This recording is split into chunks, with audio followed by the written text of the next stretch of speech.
ராகுவும் கேதுவும் தரும் தாக்கம் தாங்க முடியாத அளவுக்கு இருக்கும். இந்த தோஷங்கள் தீர்க்கிறதுக்கு எளிய பரிகாரங்கள் நிறைய இருக்குது. நாம் வசிக்கிற வீட்டில் வடமேற்கு அல்லது தென்கிழக்கு திசையில் பறவைகளுக்கு தானியங்களும் தண்ணீரும் வைத்தால் தோஷம் நீங்கும் அப்படின்னு ஒரு நம்பிக்கை இருக்குது.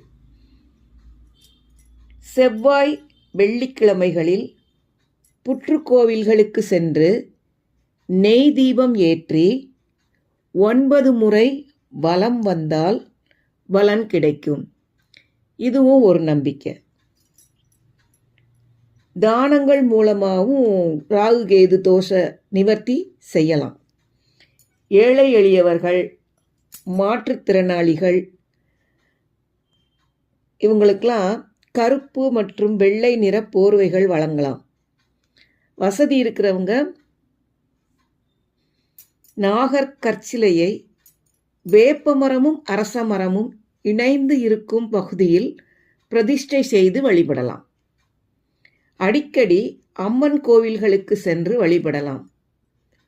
சங்கடகர சதுர்த்தி அன்று விநாயகருக்கு அருகம்புல் மாலை சாத்தி வழிபடுவது மிகவும் நல்லது.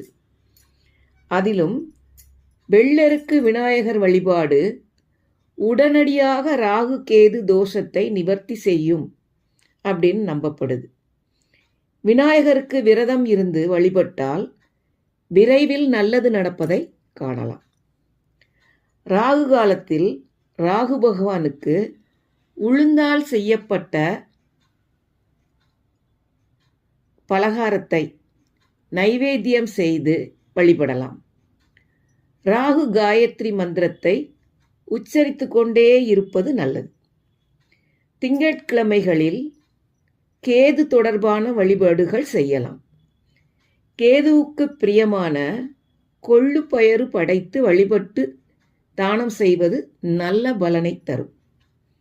இந்த